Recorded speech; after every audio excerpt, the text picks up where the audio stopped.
अरमान के सामने गीतांजलि घबराकर क्रिश का भांडा फोड़ देती है। जी हाँ दोस्तों, दरअसल ये रिश्ता क्या कहलाता है कि कहानी बहुत ही इंटरेस्टिंग होने वाला है। जब खुद को फंसता हुआ देखकर गीतांजलि अपना असली सच बता देती है और सच्चाई छुपाने की कोशिश में क्रिश का नाम बताने लगती है। दरअसल अरमान केस हार ही जाता है और अभीरा को कड़ी से कड़ी सजा भी हो जाती है।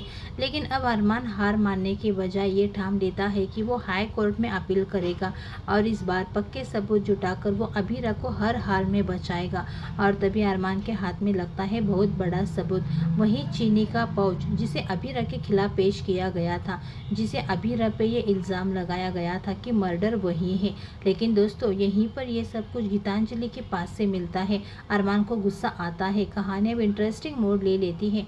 जब अरमान गीतांजलि से सच उगलवाने की पूरी कोशिश करने लग जाता है, लेकिन तब गीतांजलि साफ साफ इनकार करती है और कहती है कि अरमान मुझे इन फालतू की चीज़ों में मत फंसाओ, मैं कुछ नहीं जानती। और तभी अरमान उस चीनी के पाउच को फाड़ता है और कॉफ़ी में डालकर कहता है कि लो गीतांजलि, अगर तुम्हें कुछ पता ही नहीं है तो इस कॉफ़ी को पी लो।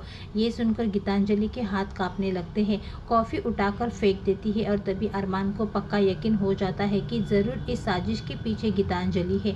अरमान गीतांजलि से पूछता है कि तुमने अंशुमन को क्यों मारा। यहीं पर गीतांजलि बुरी तरह से फंस जाती है और पूरी तरह से घबरा जाती है और अब वो सोचती है कि इस सच तो सामने आधा ही आ चुका है।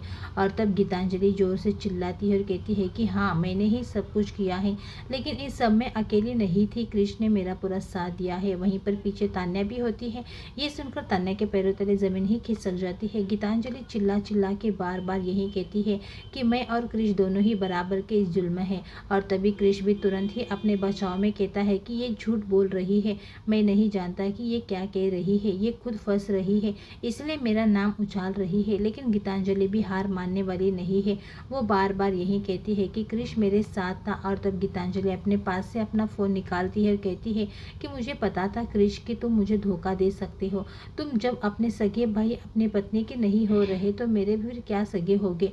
मुझे पता था कि तुम कुछ ना कुछ तो ज़रूर करोगे। कहानी बहुत ही इंटरेस्टिंग मोड़ लेती है। उसकी सारी बातें रिकॉर्ड कर ली है। यहाँ पर वीडियो में दिखाया जाता है कि क्रिश कह रहा है सारी प्रॉपर्टी और बहुत ही जल्द ही मैं तान्या से इस सारे पेपर्स पर। तान्या को बिल्कुल बेवकूफ़ है और उससे केस अब कैसे उसे परिवार भी ये सुनकर हैरान हो जाता है। वेल दोस्तों, यहीं पर आने वाले ट्रैक में आप देखेंगे कि अब अरमान ये सबूत मिल जाने के बाद अभीरा को किस तरह से बेगुनाह साबित करता है। वो तुरंत ही हाई कोर्ट में अपील करता है और अपनी समझदारी और होशियारी से ये केस का रुख ही पलट देता है। कहानी की शुरुआत होगी एक नए सफ़र के साथ। कृष और गीतांजलि की साजिशें होगी बेनकाब। तो दोस्तों ये सब कुछ देखने के लिए वीडियो को लाइक करें और चैनल को सब्सक्राइब कीजिए। मिलते हैं नेक्स्ट वीडियो में।